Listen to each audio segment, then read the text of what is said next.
उत्तराखंड के वन एवं पर्यावरण मंत्री डॉक्टर हरक सिंह रावत को लोगों के गुस्से का उस वक्त सामना करना पड़ा जब वो एक विद्युत स्टेशन का उद्घाटन करने के लिए जा रहे थे। आपको बता दें कि जैसे ही विद्युत स्टेशन का उद्घाटन करने पहुंचे तभी हल्दू खाता क्षेत्रवासियों ने मंत्री का काफिला रोककर टंचिंग ग्राउंड के आदेश को निरस्त करने की मांग करनी शुरू कर दी। मंत्री की ओर से आश्वासन न मिलने पर मुर्दाबाद के नारे लगाते हुए आंदोलन तेज करने की चेतावनी दी है। हंगामे की सूचना मिलते ही पुलिस प्रशासन हरकत में आया और मौके पर पहुंचकर पुलिस ने किसी तरह स्थिति को संभाला और लोगों को समझाने बुझाने की कोशिश की, पर आक्रोशित लोगों ने एक नहीं सुनी और लोगों ने मौके पर ऊर्जा मंत्री का काफिला रोक दिया और उनके हल्दू खाता के टंचिंग ग्राउंड को निरस्त कर किसी अन्य जगह के चयन की मांग की है। इस पर मंत्री ने साफ कहा है कि यह एक लंबी प्रक्रिया है और उक्त निर्णय को निरस्त करना उनके बस में नहीं है।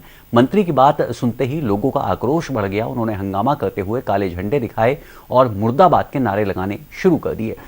टंचिंग ग्राउंड के विरोधी बीजेपी कार्यकर्ता भी उनके साथ नारेबाजी में शामिल हो गए। आपको बता दें कि स्थानीय विधायक हरक सिंह रावत ने भाबर क्षेत्र के कंचनपुरी में वन भूमि को टंचिंग ग्राउंड के लिए मुहैया कराया है, जिसको लेकर स्थानीय लोगों का विरोध लंबे समय से जारी है और कई बार स्थानीय लोगों ने वन मंत्री से इस बारे में लिखित शिकायत भी की है, लेकिन वन मंत्री ने स्थानीय ग्रामीणों की एक नहीं सुनी। आक्रोशित ग्रामीणों का कहना है कि टंचिंग ग्राउंड के मुद्दे के चलते आगामी विधानसभा चुनाव का वो बहिष्कार करेंगे।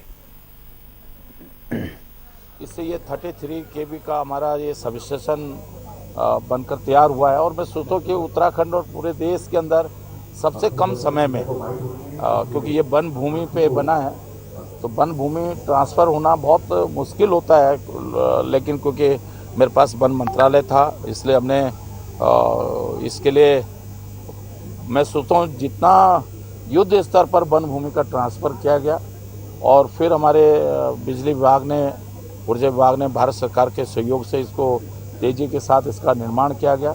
आपको ध्यान होगा कि 1 साल पहले ही इसका भूमि का वन भूमि ऊर्जा विभाग को मिली और 1 साल के अंदर ये बनकर तैयार हो गया है।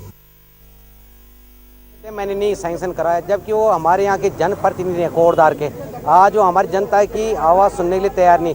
जनता बहुत दुखी है, निराश है कि हमने 2017 में मंत्री जी को यहाँ बम्पर वोटों से जिताया था और आज मंत्री जी हमारे क्षेत्र में ऐसे काम कर रहे हैं ट्रेनिंग ग्राउंड का, जो कि हमारे चारों साइड में ये यहाँ पर एक तो मालिनी नदी है जो गंगा की सहायक नदी है, दूसरा रतलाम नदी है और जितने भी मानक हैं कोई भी मानक पूरे नहीं है। फिर भी मंत्री जी ज़बरदस्ती जैसे यहाँ नगर निगम हमारे ऊपर थोपा, ऐसे ट्रेनिंग ग्राउंड को थोपने के चक्कर में है। तो भाबर की जनता इतनी बेवकूफ़ नहीं है। भाबर की जनता आने वाले समय एक चुनाव का बहिष्कार करेगी और दूसरा ट्रेनिंग ग्राउंड के लिए यहाँ पर कुछ भी करना पड़े, ट्रेनिंग ग्राउंड किसी भी हालत में यहाँ पर बनने नहीं देगी।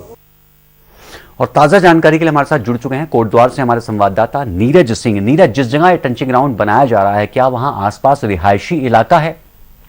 और यदि जिस जगह का चयन किया गया है टंचिंग ग्राउंड के लिए, यदि यहां पर टंचिंग ग्राउंड का निर्माण होता है, यहां पर डंपिंग यार्ड बनाया जाता है, तो आसपास के पर्यावरण को कितना नुकसान होगा? यहां जो गांववासी हैं उनको कितना नुकसान होने की आशंका जाहिर की जा रही है? देखिए अनुज, मैं बता दूं आपको कि मैं अजीत सिंह बात कर रहा हूँ कोटद्वार से। दूसरे मैं बता दूं कि ये ट्रेंचिंग ग्राउंड जो बन रहा है ये भाबर क्षेत्र में बन रहा है, जिसके लिए वन विभाग की भूमि मंत्री जी ने अलॉट कराई है। लेकिन जो यहाँ की लोकेलिटी है, यहाँ बिल्कुल कई वार्ड पड़ते हैं, वहाँ काफी लोग जनसंख्या यहाँ रहती है और सहायक नदी पड़ती है ये मालन गंगा नदी की, जिससे ट्रेंचिंग ग्राउंड बनाने की जो इन्होंने जगह अलॉट की है। तो इसके लिए जो आसपास के लोग हैं उन्होंने कल मंत्री जी यहाँ एक बिजली घर का उद्घाटन करने आए थे। जैसे ही ग्रामीणों को पता चला कि यहाँ मंत्री जी आ रहे हैं तो उन्होंने उनको काले झंडे दिखाए और उनका घेराव किया और मंत्री जी से कहा कि यहाँ ट्रेंचिंग ग्राउंड नहीं बनने दे देंगे, चाहे उन्हें धरना प्रदर्शन करना पड़े या चुनाव का बायकाट भी करना पड़ेगा तब भी करेंगे। वो चुनाव ट्रेंचिंग ग्राउंड का एकदम से विरोध कर रहे हैं। क्या ग्रीन ट्रिब्यूनल से नो ऑब्जेक्शन ले चुकी है सरकार? ऐसा कुछ मंत्री जी ने नहीं कहा है, क्योंकि मंत्री जी 4.5 साल में ज्यादा कुछ उन्होंने नहीं किया है कोटद्वार के लिए एज ए विधायक। और अब जैसे ही इलेक्शन आ रहे हैं तो इलेक्शन के आते ही उन्होंने घोषणाएं शुरू कर दी हैं। जैसे कुछ और भी बहुत सारी चीजें हैं जो वन क्षेत्र में पड़ रही हैं, जिनको मंत्री जी कह रहे हैं कि वो जल्दी ही पूरी करा लेंगे। जी, इस तमाम जानकारी के लिए आपका शुक्रिया।